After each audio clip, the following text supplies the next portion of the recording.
But what we also can do as a club is that we can actually go to government, or we can go to corporates, and we can go to organisations and say, well, here are some of the community programs of which we've got a really strong involvement with, and why don't you get behind it? We can bring a publicity, or we can bring a flavour to it. We're never going to be the solutions in our own way, but what we can actually do is encourage a whole lot of other support. And by doing that, we end up in this situation where we might say it might be a charity here, or a cause, which then we say, okay, we'll align ourselves as a club to that, but also maybe the code as well, the AFL get themselves involved in all this thing, which then may encourage a corporate to get involved as well, which they then may encourage government support at some level, because you've been able to build it and create it. What we've also done is we've helped the individual in terms of running out of room here, in terms of their work, and it goes back into the charity, of which then they get to grow what they want to do, and they can provide, and these things just get stronger all the way through and along the way. So you get this fantastic circular strength with it all. And I'll use the BCNA example on the weekend. What we had was that we had this charity of which was involved, which is the BCNA. They have this terrific concept in regard to the Pink Lady, which was first done in 2005, and Lynn Swinburne and her team who are just fantastic in regard to the energy they provided for this. But we also have Karen Hayes, who's on our board, who's a breast cancer survivor. She helps educate us as club and in regard to what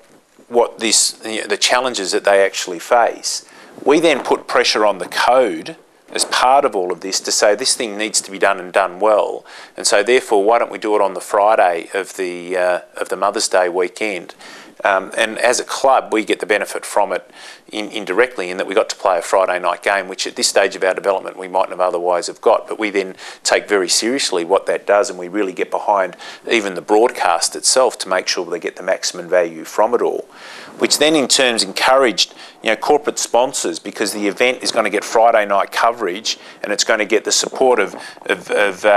C7, Channel 7, who were just fantastic in regard to all the work they did, and Jennifer Kite getting behind it, and they did some great work, which then assists with corporate, and also involves then the Herald Sun, who got very involved in the process of actually publicising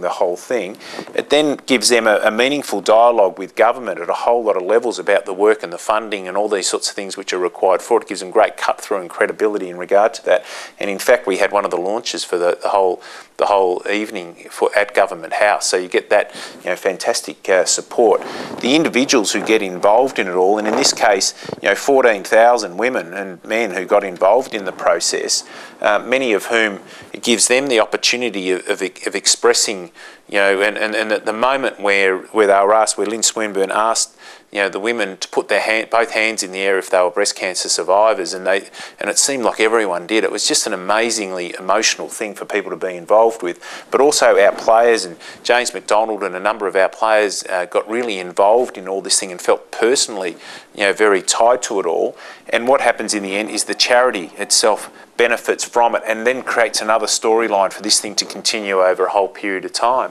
And without any of these pieces, none of that perhaps would have actually happened. And so from my point of view, I see no, there's no downside to this thing in any way. And to think of it as as I said, a punitive corporate social responsibility thing is just a very one-dimensional view of actually looking at how this thing comes about. And we've got many great examples of this, and we're very fortunate that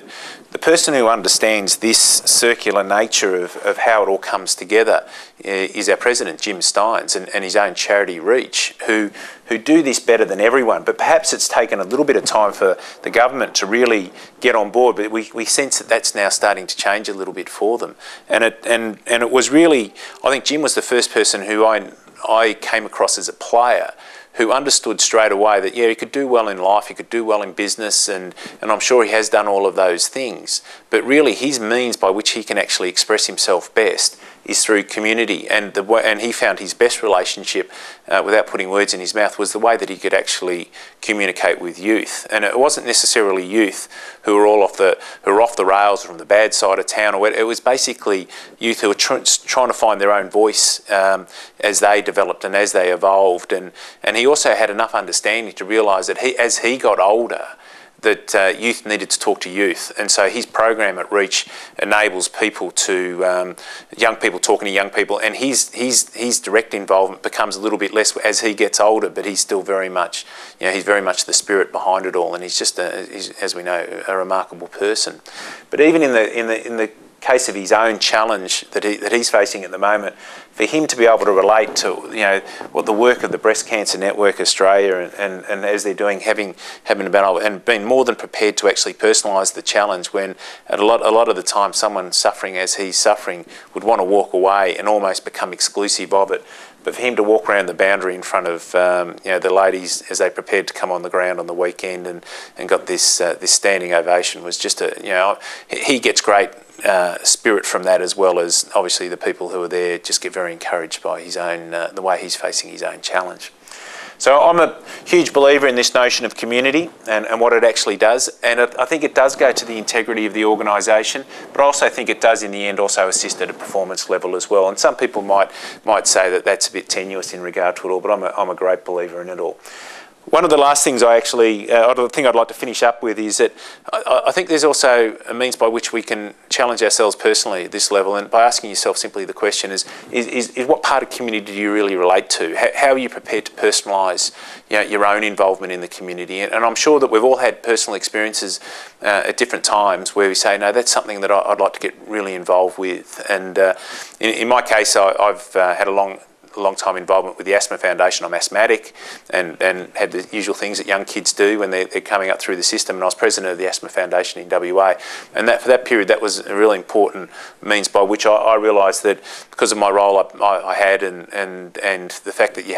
you could build a good narrative with certain people in government, that was my means of assisting and supporting the Asthma Foundation, and I was really proud of the work that we were able to do. But I think everyone has that opportunity, and even within the staff and the players, as I mentioned right from the outset, the first thing we do is say, okay, well, you tell me which part of this you want to be involved with, and we're going to be expressing ourselves through Reach, through the BCNA, through our involvement with the City of Melbourne in homelessness, countless number of programs that we're going to be running in the City of Casey, which as a quickly growing community is going to have all of the normal challenges that quickly growing communities actually do have. Involvement with Don't Drive Like a Demon, which is a fantastic program in the Mornington Peninsula Football League, and already starts to generate interest from other organisations in and around it, that the club can actually make a big impact, but the impact will only be there whilst the individuals who are in it and behind it believe in it. And I don't think that's exclusive to an AFL club or anything. I think any organisation can get involved with it. So I hope you've enjoyed that one. It's a little bit different, but I think, as I said, goes right to the heart of the integrity of the footy club and to any organisation. Thanks very much for listening.